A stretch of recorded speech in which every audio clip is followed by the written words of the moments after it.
Assalamualaikum warahmatullahi wabarakatuh. Salam sejahtera untuk kita semua. Perkenalkan, nama saya Valentin Wai Pratama dengan NIM 3332210017 dari kelas 1 Teknik Elektro. Pada kesempatan kali ini saya akan menjelaskan materi kesetimbangan kimia part kedua.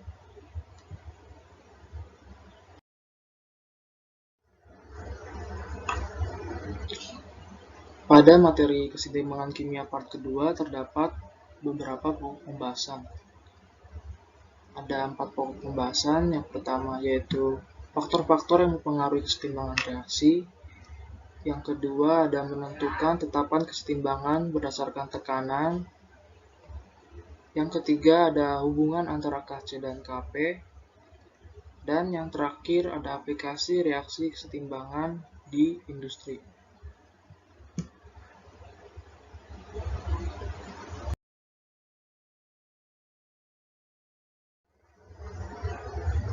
Selanjutnya kita akan masuk ke poin yang pertama, yaitu faktor-faktor yang mempengaruhi kesetimbangan reaksi.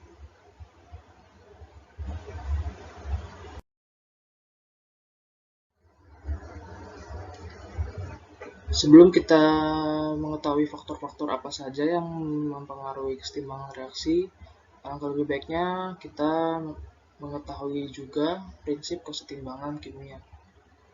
Prinsip kesetimbangan kimia yang diutarakan oleh Catlayer.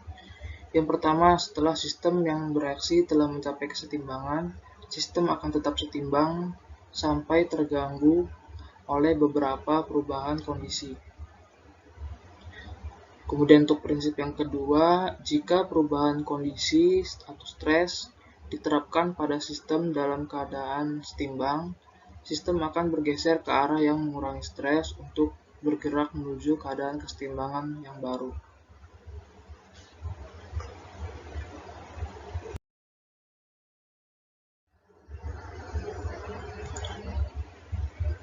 Faktor-faktor yang mempengaruhi kesetimbangan reaksi ada 4. Yang pertama ada perubahan konsentrasi.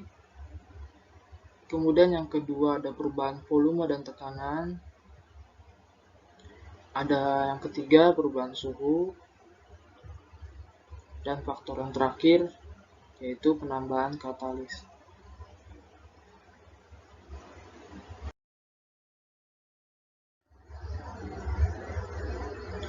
Baik, kita langsung masuk ke faktor yang pertama, yaitu perubahan konsentrasi. Perubahan konsentrasi terjadi pada zat yang berupa gas dan larutan. Apabila konsentrasi salah satu zat ditambah, reaksi akan bergeser dari arah zat tersebut. Yang perlu digarisbawahi yaitu apabila konsentrasi salah satu zat ditambah, reaksinya akan bergeser dari arah zat tersebut. Kemudian apabila konsentrasi zat dikurang, reaksi akan bergeser ke arah zat tersebut atau bergeser ke arah dirinya sendiri. Di sini ada contoh kesetimbangan, ada contoh reaksi kesetimbangan yaitu N2 ditambah 3H2 menghasilkan 2NH3. Jika N2 ditambah, jika N2 atau H2 yang ditambah, maka kesetimbangan akan bergeser ke arah NH3. Seperti tadi yang dijelaskan bahwa jika salah satu ditambah, reaksi akan bergeser dari arah zat tersebut, sehingga akan bergeser ke sebelah kanan. Kemudian apabila NH3-nya yang ditambah, maka reaksi akan bergeser dari NH3 ke N2 atau H2. Jadi bergeser ke arah kiri. Kemudian apabila konsentrasi salah satu zat dikurang, semisal N2 atau H2 yang dikurang, reaksi akan bergeser ke arah zat itu sendiri. Jadi akan bergeser ke sebelah kiri.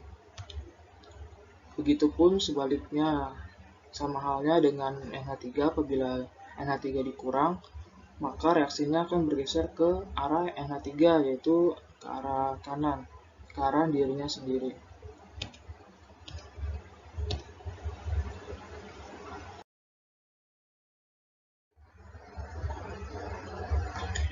Kemudian untuk faktor yang mempengaruhi kesetimbangan reaksi yang kedua ada perubahan volume dan tekanan.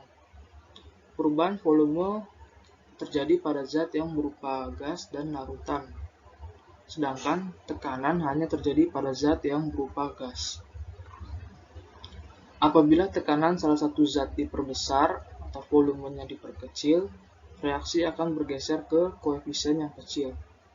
Dan apabila tekanan salah satu zat diperkecil atau volumenya yang diperbesar, reaksi akan bergeser ke koefisien besar. Di sini terdapat contoh, masih contoh yang sama, N2 ditambah H2 menghasilkan NH3. Yang pertama kali kita lakukan adalah menghitung koefisien reaksinya. Koefisien reaksi di sebelah kiri untuk reaktannya ada 1 ditambah 3, sehingga koefisiennya ada 4 untuk yang sebelah kiri. Kemudian untuk koefisien yang di sebelah kanan hanya ada 2.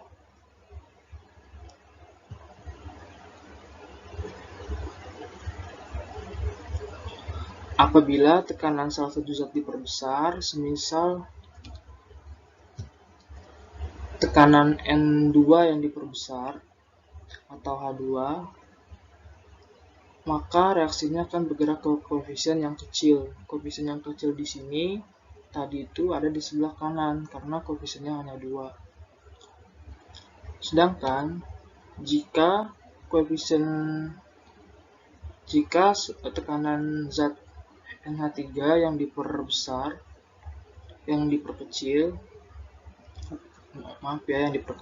atau volumenya yang diperbesar, maka reaksinya akan bergerak ke koefisien yang lebih besar. Koefisien yang lebih besar terdapat pada koefisien reaksi di sebelah kiri.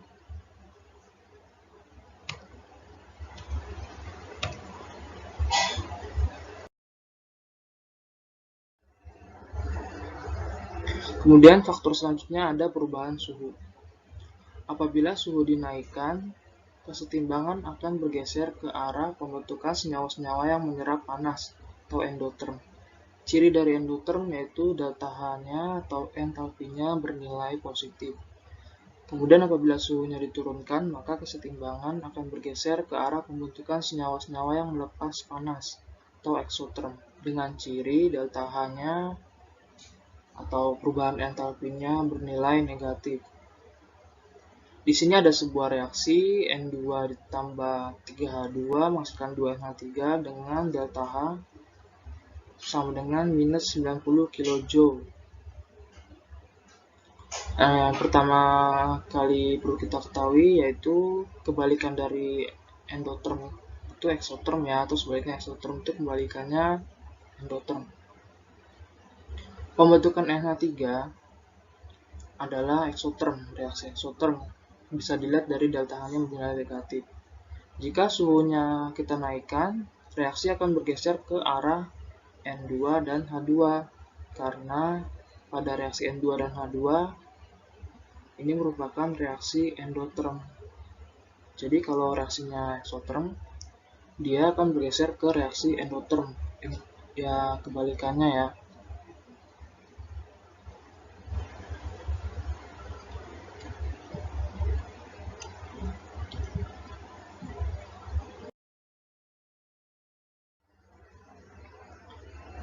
Kemudian untuk faktor selanjutnya, faktor yang terakhir yaitu ada penambahan katalis.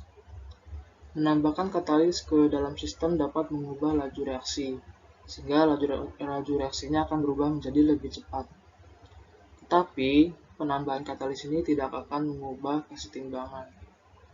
Katalis hanya mempengaruhi energi aktivasi kedua reaksi, sehingga Kc-nya tidak berubah. Dengan menggunakan katalis, kesetimbangan akan terbentuk lebih cepat.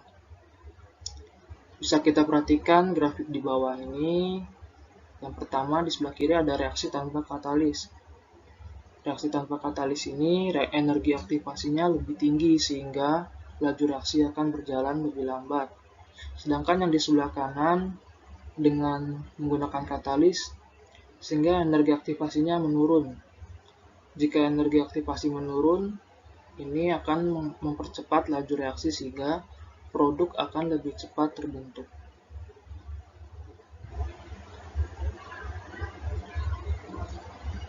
Nah, kalau dalam kesetimbangan kimia, penggunaan katalis ini akan membuat reaksi menjadi lebih cepat setimbang.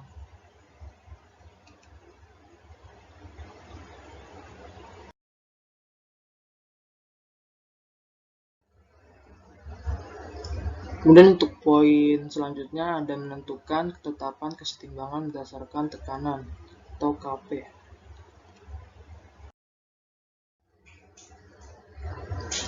Untuk mencari persamaan gas ideal, rumus yang biasa kita gunakan yaitu PV nRT.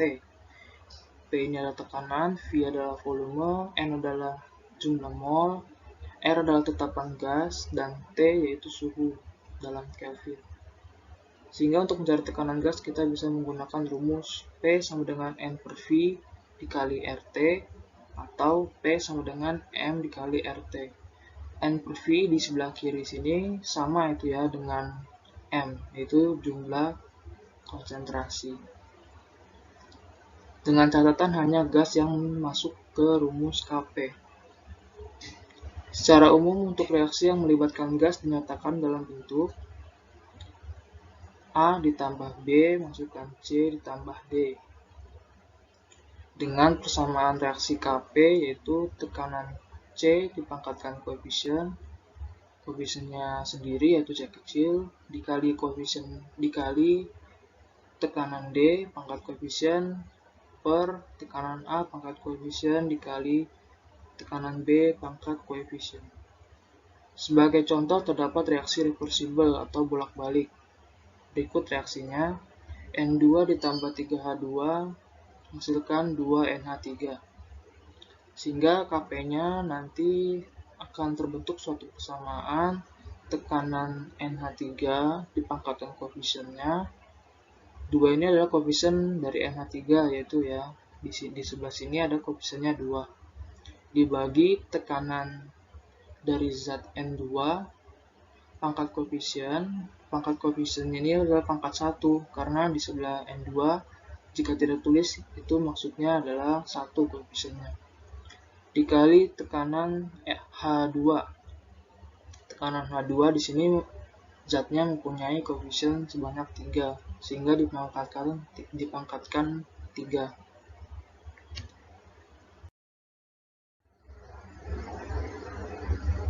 Dan kita akan lanjut ke contoh soal yang pertama, menetapkan tetapan kesetimbangan berdasarkan Kp.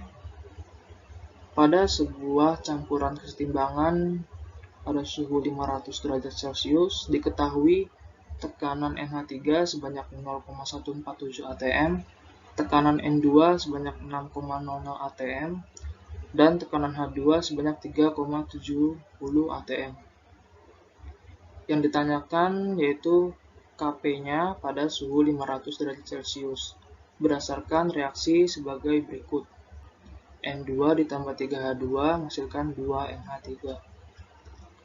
Kemudian untuk penyelesaiannya diberikan tekanan parsial kesetimbangan untuk semua reaktan dan produk, sehingga kita bisa langsung menuliskan tetapan kesetimbangannya dengan mensubstitusikan tekanan parsial ke dalam persamaan berikut. Samaannya yaitu Kp sama dengan tekanan parsial NH3 dipangkat koefisien dibagi tekanan parsial N2 pangkat koefisien dikali tekanan parsial H2 pangkat koefisien. Tinggal kita masukkan nilainya saja. Tekanan NH3 tadi sejumlah 0,147 pangkat koefisiennya yaitu 2 dibagi tekanan N2 bernilai 6,00 atm kita masukkan dikali tekanan H2 yaitu sejumlah 3,70 atm dipangkatkan koefisiennya yaitu 3. Koefisiennya H2 ya 3. Sehingga akan menghasilkan 7,11 dikali 10 pangkat minus 5.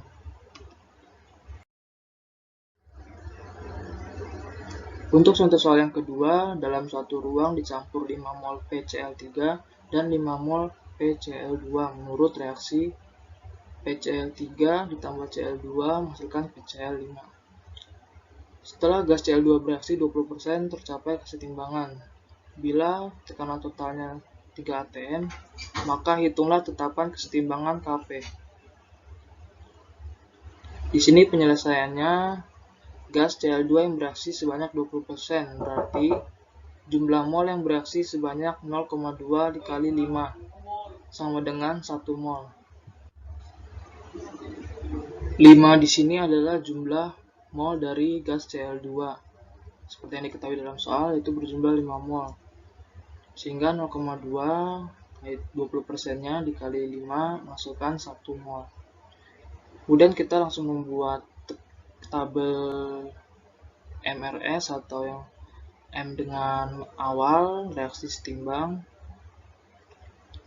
Pada baris pertama yaitu ada tabel reaksi awalnya.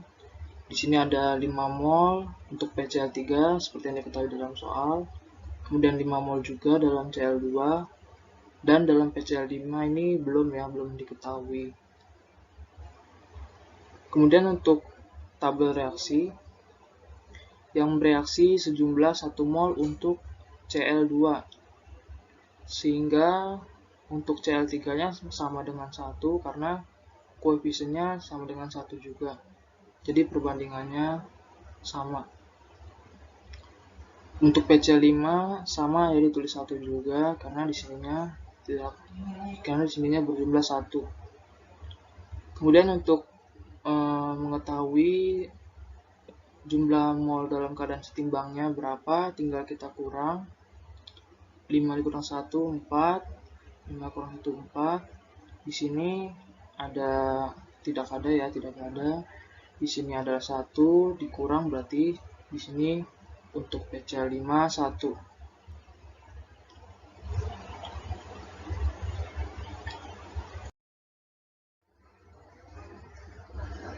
Kemudian kita akan menghitung nilai Kp-nya ya. Untuk jumlah mol totalnya, mol setimbangnya ada 9 dari perhitungan seperti yang sudah dicari dalam tabel. 4 ditambah 4 tambah 1 sama dengan 9. Kemudian untuk tekanan PCl3-nya dapat dicari dengan rumus mol PCl3 dibagi mol total dikali P, yaitu tekanan total, sama dengan 4/9 dikali 3 atm, sama dengan 4/3 atm. Kemudian untuk tekanan Cl2 yaitu 4/9 dikali 3 atm, yaitu sama dengan 4/3 atm. Kemudian untuk tekanan PCl5 yaitu 1/9 dikali 3 atm, sama dengan 1/3 atm. Sehingga bisa kita masukkan dalam persamaan Kp-nya, yaitu tekanan PCl5 dibagi tekanan PCl3 dikali tekanan Cl2, sama dengan 1/3. Tekanan PCl5 1/3 dibagi PCl3 4/3 dikali 4/3 tekanan PCl2. Tekanan Cl2 ya, sama dengan 3/16. Sehingga nilai Kp-nya sama dengan 3/16.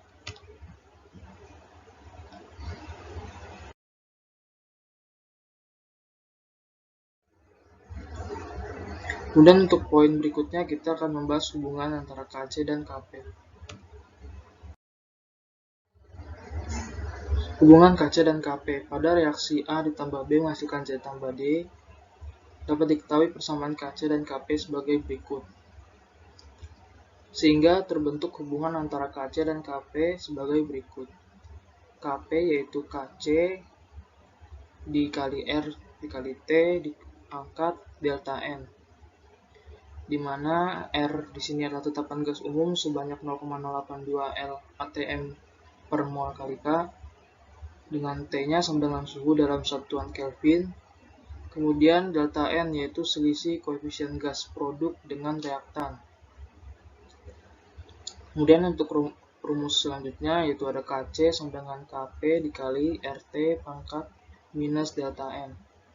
Terdapat perbedaan di sini antara rumus Kp dan Kc, antara hubungannya, yaitu ada pada pangkatnya ya. Di sini kalau mencari Kc yaitu pangkatnya minus delta N.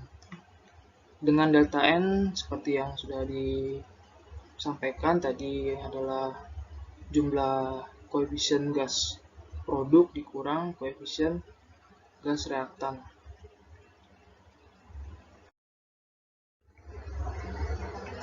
Kemudian untuk contoh soal yang pertama ada zat 2A2B terurai menurut reaksi 2AB hasilkan 2A ditambah B2 dengan KC 2,5 kali 10 pangkat min 2.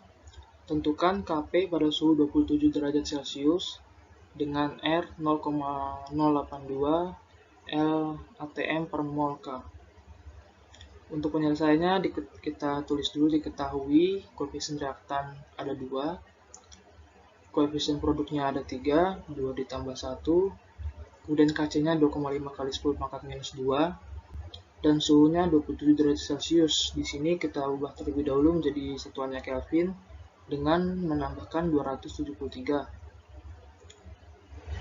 Dengan R-nya yaitu 0,082, ini tetapan gasnya.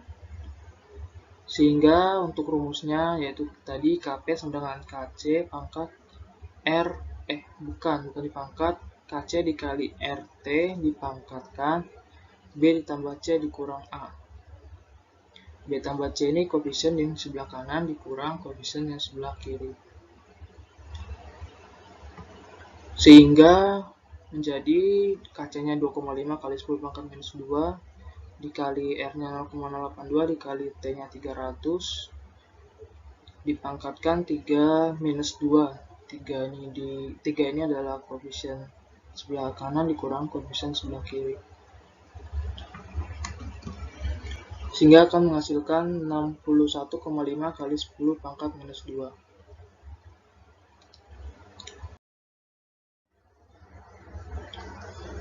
Kemudian untuk contoh soal yang kedua, ada dalam ruang 5 liter dan tekanan ruang 0,4 atm, terdapat reaksi kesetimbangan 2NO ditambah O2 menghasilkan N2O4.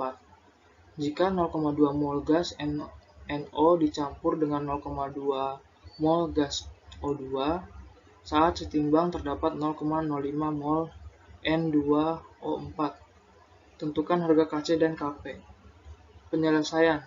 Pada saat setimbang terdapat 0,05 mol N2O4. Artinya N2O4 yang bereaksi sejumlah 0,05. Sedangkan NO dan O2 yang bereaksi disesuaikan dengan koefisien reaksinya. Di sini kita membuat tabel MRS kembali ya. Untuk NO2 mol awalnya ada 0,2, O2 mol awalnya 0,2, N2O4 belum diketahui. Kemudian untuk tabel reaksi, baris reaksinya di sini untuk O2 yang bereaksi itu sejumlah 0,05. Sehingga diperbandingkannya dengan koefisien NO 0,05 dikali 2 sama dengan 0,1 untuk mol NO yang bereaksi.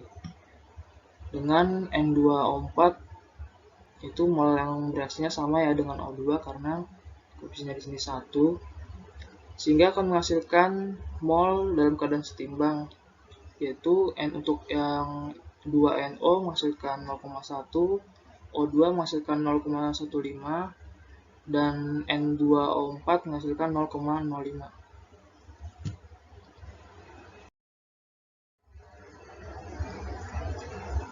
Kemudian di sini kita akan mencari konsentrasi dari NO dengan rumus N per V. Tadi mol yang ini yang setimbang 0,1. Mol yang setimbang 0,1 dibagi volumenya 5 sama dengan 0,02. Kemudian untuk yang konsentrasi O2 sini 0,15 pada keadaan setimbangnya dibagi volumenya 5 sama dengan 0,03. Dan untuk yang konsentrasi N2O4 molnya 0,05 dibagi 5 volumenya sama dengan 0,01. Sehingga kita masukkan pada persamaan Kc-nya konsentrasi N2O4 dibagi NO pangkat koefisiennya yaitu 2 dikali konsentrasi O2. Tinggal kita masukkan angka-angkanya sehingga akan menghasilkan 833,33 untuk Kc-nya. Kemudian untuk mencari Kp-nya dengan cara mol NO, yang pertama kita akan mencari tekanan NO-nya ya, dengan rumus mol NO per mol total dikali tekanan total. Mol NO-nya tadi sebanyak 0,1 per mol totalnya sebanyak 0,3 dikali tekanan total 0,4 atm sama dengan 4030 sama dengan 2 per 15 atm. Kemudian tekanan O2 0,15 per 0,3 dikali 0,4 atm sama dengan 0,8 atm. Kemudian untuk tekanan N2O3 0,05 per 0,3 dikali 0,4 sama dengan 2 per 30 sama dengan 1 per 15 atm. Sehingga kita masukkan ke persamaan reaksi Kp, yaitu tekanan N2O4 dibagi tekanan NO pangkat koefisien dikali tekanan O2 sama dengan 1 per 15 per 2 per 15 pangkatkan koefisiennya 2 dikali 0,8 sama dengan 46,875.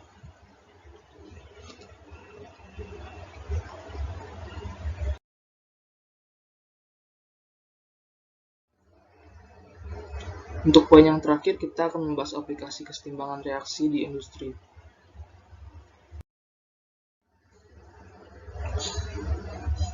Contoh yang pertama yaitu pembuatan amonia.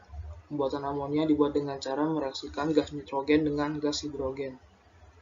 Proses tersebut pertama kali dilakukan oleh Fritz Haber dan Carl Bosch, sehingga pembuatan ini disebut dengan Haber-Bosch ya.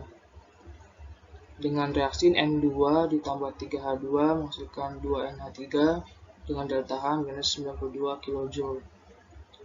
Reaksi di atas merupakan reaksi eksoterm, oleh karena itu dilakukan beberapa upaya untuk memaksimalkan produksi dengan cara yang pertama memperbesar konsentrasi reaktan, yang kedua memperbesar tekanannya, yang ketiga menurunkan suhu, yang keempat dengan menambahkan katalis.